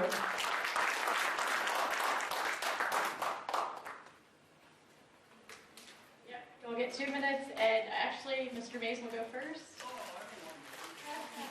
It'll rotate. Mr. McDonald will get the second question first. So. All right. As the county commissioner, how would you fulfill your obligation to taxpayers whose dollars fund county operations? Often amid concerns that lobbyists and rapid growth priorities like Samsung and data centers override resident interest, and ensure decisions prioritize existing homeowners' quality of life, preserve original zoning standards to prevent overdensity developments, and protect homesteads from eminent domain without fair recourse. I taught for a long time. I'll struggle with getting through that whole question. I'm a property rights guy to the core. I think I could support, I mean, there's a big movement in our state to potentially remove property taxes altogether, and I'm not entirely sure that that's possible. But I certainly think that we can work towards a freeze in property taxes. People come to Central Texas because of what we have here, but people also come here to work, and that will continue to happen. I would support growth within the city to restrict by zoning code, but as we work into the county, that's a different issue, because county residential property is not governed by zoning characteristics. And so the limitation on development in the county is going to fall upon the property owner and how much that they can do for on there. And so I don't want to prohibit some of that from happening. That being said, we have to make sure that we're protecting the water of our rural citizens, and know that the expense falls upon the developer to find the water to allow their development to succeed. Thank you. Mr. McDonald? Same question. Same question. Can you repeat it again? Yeah, I'm happy to repeat it. As county commissioner, how would you fulfill your obligation to taxpayers whose dollars fund county operations, often amid concerns that lobbyists and rapid growth priorities like Samsung and data centers override resident interest, and ensure decisions prioritize existing homeowners' quality of life, preserve original zoning standards to prevent overdensity developments, and protect homesteads from eminent domain without fair recourse? So, as Mr. Mays mentioned, there is a difference between cities and counties. Cities actually have a lot of regulation that they can actually impose over those developments with zoning and whatnot. The county, not so much, so you're actually getting into a different animal. But I would definitely work towards, and we have to do this, because when I was on city council in Leander, we actually passed a water resolution limiting multifamily housing in dense neighborhoods, because we had an issue on water we could treat. Not so much how much water we could actually pull in, but just how much we could treat. So as we look at the issues that are facing our county, and it's actually a statewide issue with our water and other infrastructure, especially electric, we have to be responsible in how we manage these things and what we permit. And when we look at data centers, can our region handle that? We have to actually ask that question, can we handle that? Do we have the resources to support that? I don't believe we do, and so we'd have to actually work for a way for them to bring in the infrastructure that they would need if they were going to do that here. Again, we can't really limit what someone builds on our property because we just don't have that authority in that government. But I kind of want to get back to the first part of the question. It kind of tied into a second part, but you know, the county is services oriented. We need to make sure that you are getting the services that you pay for through your property taxes. And that's one thing I want to ensure. We are short-staffed in several different areas, especially our sheriff's department. Response times are up. They're often working patrol with not full shifts, and so we need to make sure that we're staffed them properly so we can make sure that Williamson County stays a very safe place to live and for all of our residents. And with that, I'll just yield the rest of my time. Thank you.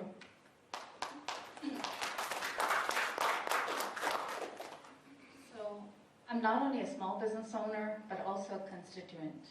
When the taxpayer money was funded for homeless projects where we were not getting a say, that's how I got involved.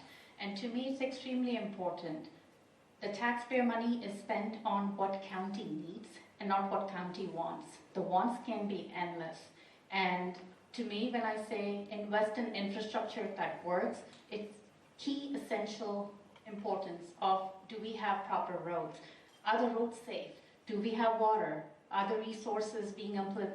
Do we have resources not just for today and tomorrow, but for our future generations? When we talk about Samsung and the big corporations coming in, I am glad they are here, but are they picking up the fair share of taxes, or are we being burdened with all those taxes? I think that is a key question that I always ask, because if you are bringing and saying you're going to generate taxes, you're going to generate employment, have we seen any of that? So my big thing is, people, small business owners, people of Williamson County deserve better. Better resources, better facilities, and better quality of life. And that's what I'm going to stand for. And that is exactly what you can expect out of me. Thank you. Thank you. All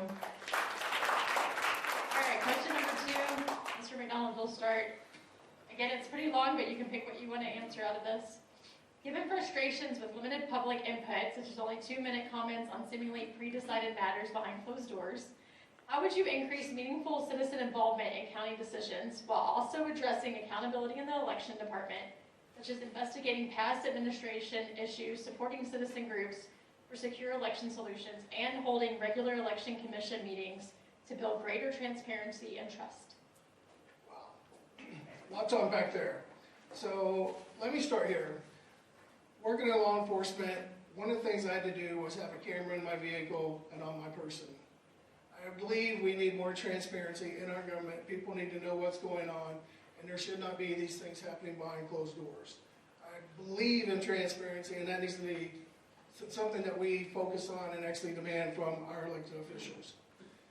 Secure elections, I mean, we talked about this earlier with the other candidates. My goodness, if we don't have secure elections, why are we having elections at all? So being a law enforcement person and having that background, if I were to have evidence that any wrongdoing occurred, and now let's remember that, you have to have evidence, you can't just have we think, because you need evidence to be able to do this. But the county is the one, the commissioner's court, they're the ones who certify our elections. And so if we have evidence there's something wrong, fraud, something wrong with the machine, we need to postpone certifying that election before we get to the bottom of it. Calling an outside entity, call out an outside entity like the Texas Rangers to do that investigation and not internal ourselves. I can't remember the rest of it. Those are the things that I really caught on to, so I'll just yield the rest of my time. I think you hit most of them. Thank you. All right, group will, I believe you're next. Yep. Do you want me to repeat the question, or are you good? Got it. One of the big things that I believe is the government should listen, not pretend to listen. This is not an imaginary, I'm sure we all have testified at Commissioner's Court time and again. You give 2 minutes, 3 minutes if you're speaking on an agenda item. But what's the purpose? Because if you are just going to pretend to listen, or this is an imaginary checkbox, let's just check it, and you've been heard, you were given the time, but we are going to do what we want to do. That shouldn't be the way it should work. And with Ronald Reagan, tollway, that's exactly how it was. What options were presented to you guys? No options were presented. What plan was brought forward? No plans were brought forward. And this is what I'm saying. It's not let's pretend to listen, but I want the government that actually listens. And when you talk about election integrity, again, I'm going to repeat myself as a lot of everyone has said in this room, that we need secured elections. And in fact, when we recently, at least I saw a post from Governor Abbott, how many people that were, over 1 million people, were not registered to vote in Texas, and they were on our register roll.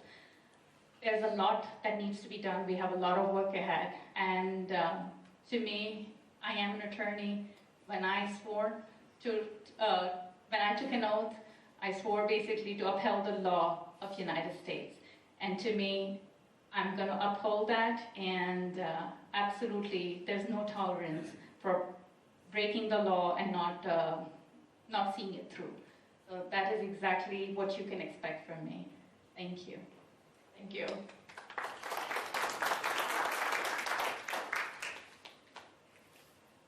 I was hoping that Rupal would have the question read into her Yeah, I can read. I'll reread it. response, and I didn't get that opportunity. Yeah, that's all right. Given frustrations with limited public input, such as only 2-minute comments on seemingly pre-decided matters behind closed doors, how would you increase meaningful citizen involvement in county decisions while also addressing accountability in the elections department, such as investigating past administration issues, supporting citizen groups for secure election solutions, and holding regular election commission meetings to build greater transparency and trust? I think we all agree that most of those things need to happen for sure. I think that at the Commissioner's Court, 2 minutes up here seems like forever. It should sound like forever there too. But I understand that they have to get through lots of information. As far as transparency goes, of course, you wouldn't want a camera on me, not because I'm doing anything wrong, but it just wouldn't be very good for your entertainment. But where cameras are needed, they should be employed. And as far as election security,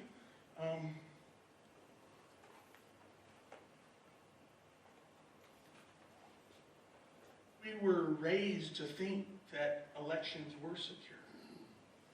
I remember a time in this state when we didn't have these arguments, and we wish that that wasn't the case. And so whatever the Commissioner's Court can do to ensure the security of elections, I would be in favor of doing so. Thank you.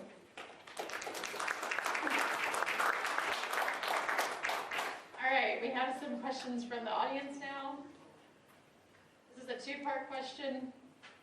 It's a long one.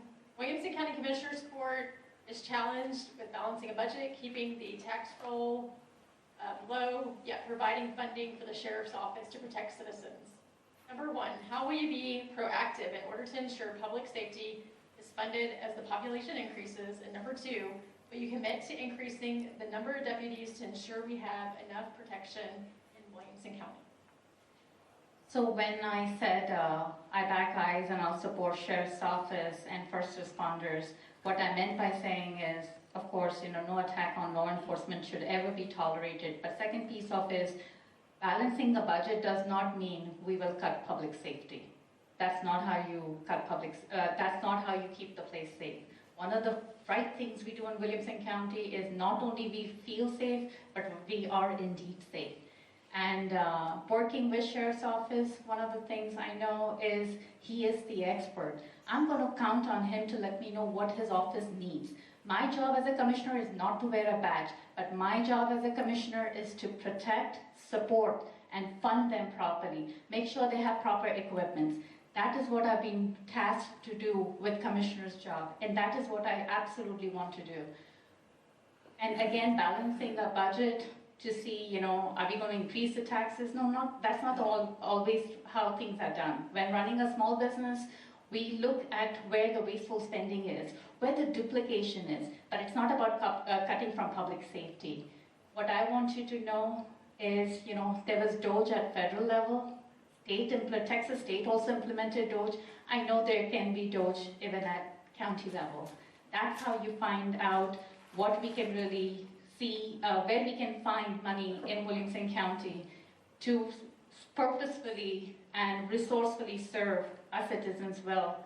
And public safety is extremely essential. The one thing I will never, ever give up is public safety. Because we've seen in Austin, when you see the breakdown of police morale, when you defund the police, that is just how you break down public safety. So that is one thing you can absolutely count on, is I understand how to balance a budget because I've run a business. I'm not just making this up, I know it, how to do it. And I will be able to find cost savings, but I also will support Sheriff's Office. Thank you. Thank you. Who's next? Mr. Baines, Mr. Baines. I would just start by saying unequivocally, yes. I live outside of Liberty Hill in a non-jurisdictional area that is patrolled by the Sheriff's Department. I realize the growth in that part of the country, or that part of the county, and without a doubt, we can find places within the government, within the budget, to make appropriate cuts to make sure that we can fully fund the request of the Sheriff's Department. Thank you.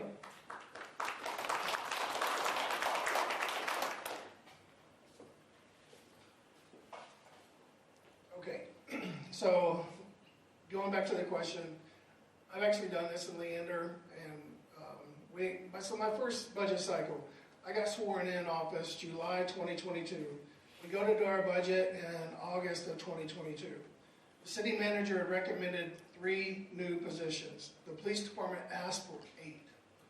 So I just raised a question, and this is probably being priority 1 and 2, why are they only getting 3 of the 8 when you have other city departments getting FTEs, which is a much lower priority. So end of the day, we ended up getting 6 of the 8 positions approved. So compromising on our public safety is not anything I will ever do. We also, this past year, in July 2025, passed the largest pay raise for our first responders in the city of Leander. Most responders got anywhere from 15 to over 20% of a pay raise because we became equal or close to equal with our surrounding cities.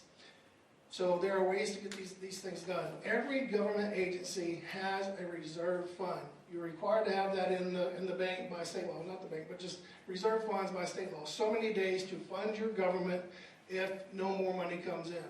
Folks, it's time to tap into that to pay for these resources that we need, and that's the way we got our officers a pay raise and also increased positions with the first responders.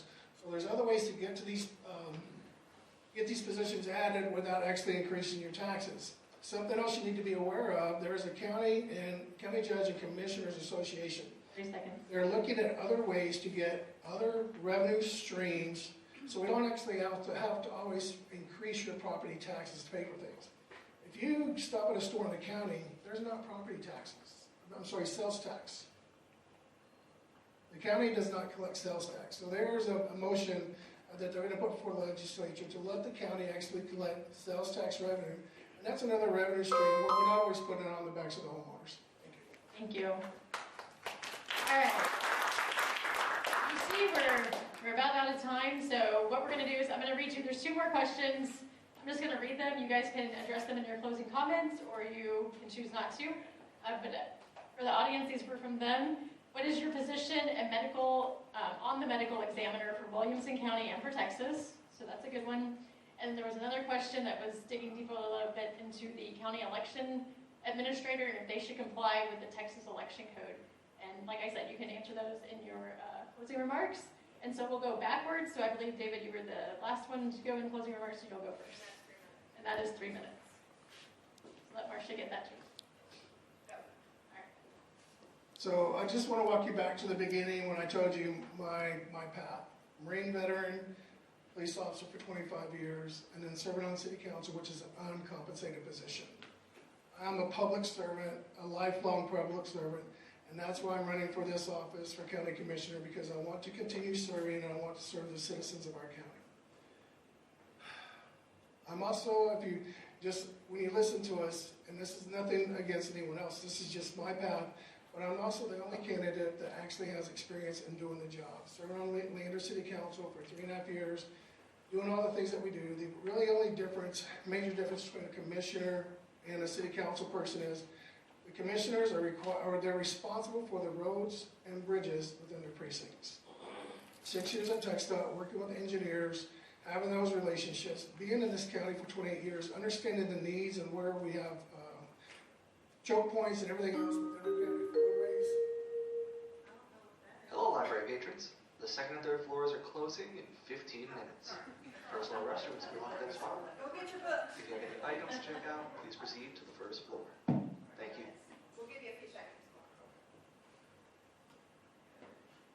There we go. So when you're looking at the next person that you want to hire to be your county commissioner, because I do believe you need to look at backgrounds and who's the best fit, who's going to do right by this county. I believe I have the record in this, from what I've done on Leander City Council. I also have the support of both police associations from Leander, Cedar Park, as well as firefighters associations from both cities. The mayor of Liberty Hill, a council member from Leander, Stephen Chang, 2 council members from Liberty Hill, as well as a council member from Cedar Park. Trusted people that have been leading their cities serving their constituents. And so I just believe I'm the proven leader that's done it for free, and would be happy to do that again. But the commissioners are compensated. I don't know if you know that, but I want to make sure that that's clear. So I'm not, but that did not have any impact on why I'm put in for this. So, but I feel like I'm a little dry and probably need some water, so I'm going to yield the rest of my time. So I'll turn it over to whoever's next. Thank you. So we go to Mr. Mays. Yep. Go backwards. You're always in the middle.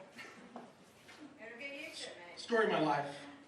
I have 3 sisters, and I'm in the middle of 3,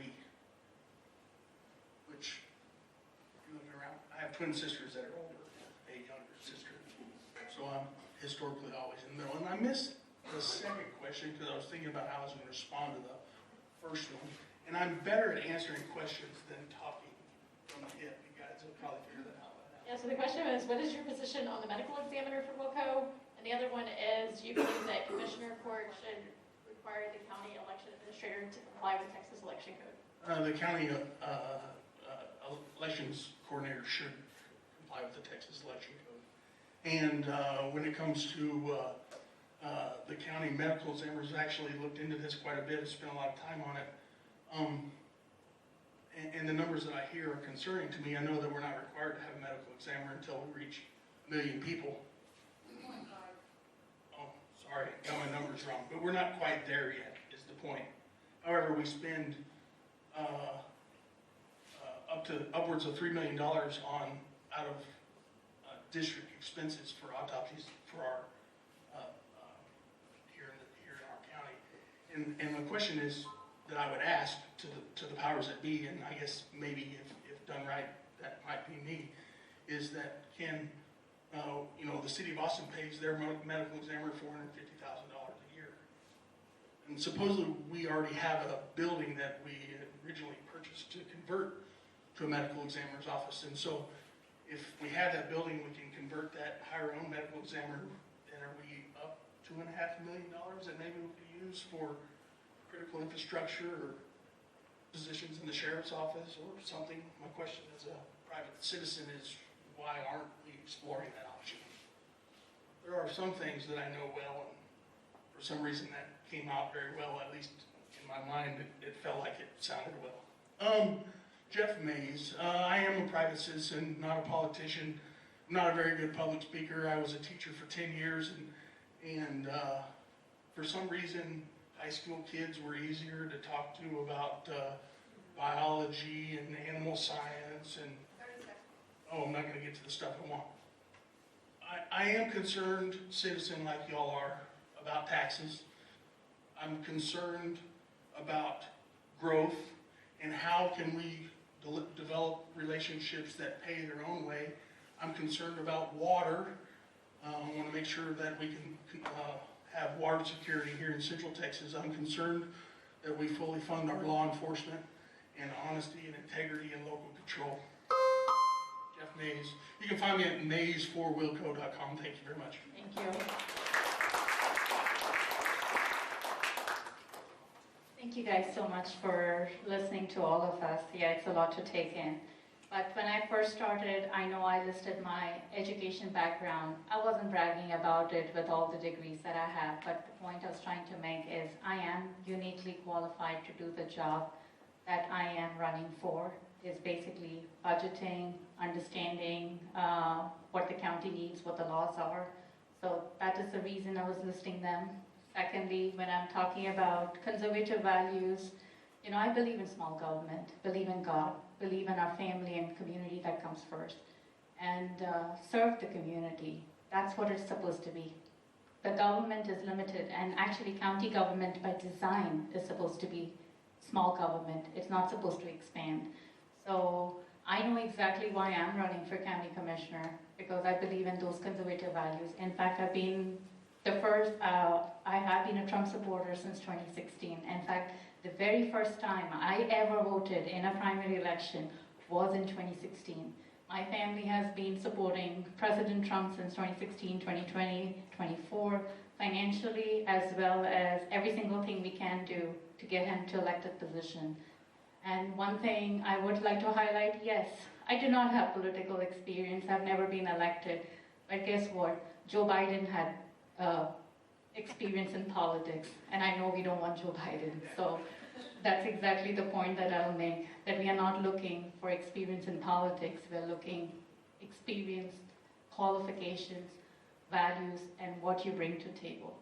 That's what I'm gonna say. And since most of you have heard me speak about at events, so I always ask this question. So please answer, because I love to hear, what is the best nation? No, guys, it's United States of America. It's always the United States of America. But when you are campaigning, the best nation is donation. But I also say best nation is a do nation. So guys, please get involved with my campaign. Learn more about me. Keep me and my family in your prayers. Vote for me if you live in Precinct 2. But I know you have friends and neighbors that live in Precinct 2. Get them to vote. Get their families to vote. Get their in-laws to vote.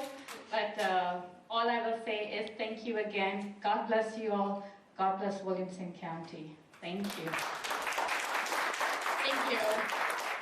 And that is our last forum.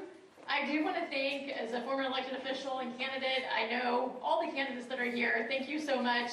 I hope the people that came tonight will stick around, ask these folks questions, make sure your neighbors know about them. Ask them the hard questions. So again, I truly thank you guys for coming. I know you guys are busy, and I know this is taking your time from your family. So you guys can join the club if you want, and again, stick around. We got to be out of here at 9, but until then, you guys can have the room.